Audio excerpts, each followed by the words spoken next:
നമസ്കാരം കൂട്ടുകാരെ, ഞാൻ പീറ്റർ ചൂള്ളൂർ. പുതിയൊരു വീഡിയോയിലേക്ക് ഏവർക്കും സ്വാഗതം. ഇന്ന് നമ്മുടെ പറമ്പുകളിലും പറമ്പുകളിലും മറ്റും പാമ്പുകൾ, അതായത് ഇഴജന്തുക്കൾ വരാതിരിക്കാൻ ചെയ്യേണ്ട ചില ടിപ്പുകളിനെ പറ്റിയാണ് ഈ വീഡിയോയിൽ പ്രതിപാദിക്കുന്നത്.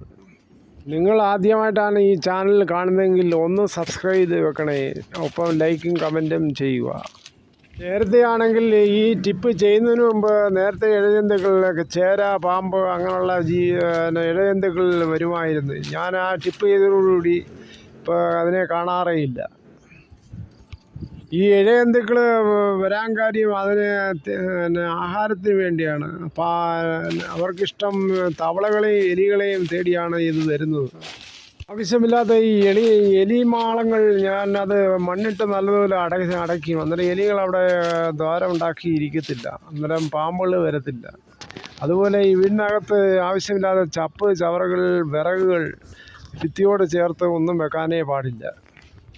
ഈ ചപ്പ് ചവറുകളിൽ പ്ലാസ്റ്റിക് ആണെങ്കിൽ അത് ഹരിതസേന, പഞ്ചായത്തിൽ നിന്ന് 2 പേര് വരുമ്പോൾ ഹരിതസേനയ്ക്ക് അവർക്ക് കൊടുക്കുമ്പോൾ, പിന്നെ ചപ്പ് ചവറുകൾ മണ്ണിൽ ലയിക്കുകയാണെങ്കിൽ അത് കുഴിച്ചിടുകയും ചെയ്യും. അതെന്തെങ്കിലും വാഴയുടെ ചുവട്ടിലോ മറ്റും അത് മണ്ണിൽ ലയിക്കുകയാണെങ്കിൽ അതിൻ്റെ ചുവട്ടിൽ നിന്ന് മാറ്റി കുഴിച്ചിടും. അതിനുശേഷം വേറൊരു വിദ്യയാണ് മണ്ണെണ്ണ സ്പ്രേ ചെയ്യും. വല്ലപ്പോഴും മണ്ണെണ്ണ സ്പ്രേ ചെയ്യും.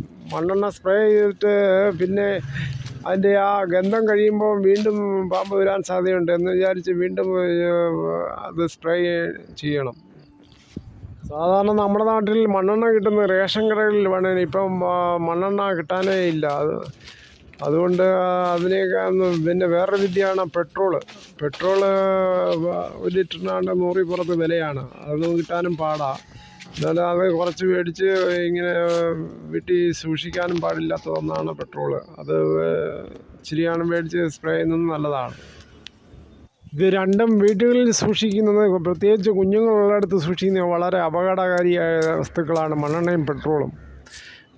നേരത്തെ ഒരു കൊച്ച് ജ്യൂസാണെന്നും പറഞ്ഞ് കുപ്പിക്കകത്ത് മേടിച്ചു വെച്ചിരുന്ന മണ്ണെണ്ണ ജ്യൂസാണെന്നും പറഞ്ഞ് കുടിച്ച് ആ കൊച്ച് ഉടനെ മരിക്കുകയും ചെയ്തു. ഇതൊന്നും കിട്ടിയില്ലെങ്കിൽ വേറൊരു ജൈവവിദ്യയുണ്ട്. നമ്മുടെ മുരിങ്ങക്കായ വയ്ക്കുന്ന മുരിങ്ങയുടെ തൊലി, കട്ടി കൂടിയ തൊലി എടുത്ത് ചതച്ച് അതിൻ്റെ കൂടെ കായവും പൊടിയും കൂടെ ചേർത്ത് ഇച്ചിരി വെളുത്തുള്ളിയും കൂടെ ചേർത്ത് ഇടിച്ച് അതിൻ്റെ നീരെടുത്ത് അവിടെ എവിടെയും കുടയുന്നത് ഇത് പാമ്പുകൾ വരാതിരിക്കാൻ നല്ല മാർഗമായിട്ടാണ് പഴയ ആൾക്കാർ കൈകാര്യം ചെയ്യുന്നത്. ഇപ്പോഴും മിക്ക വീട്ടുകളിലും ഇത് ഉപയോഗിക്കാറുണ്ട്. ഇങ്ങനെ ഈ മിശ്രിതം ഒഴിക്കുമ്പോൾ അതിൻ്റെ ഗന്ധം കഴിയുമ്പോൾ വീണ്ടും അവിടെ പാമ്പ് വരാൻ സാധ്യതയുണ്ട്. അത് വീണ്ടും അങ്ങനെ സ്പ്രേ ചെയ്തുകൊണ്ടിരിക്കുക സംശയം ഉള്ളപ്പോഴൊക്കെ.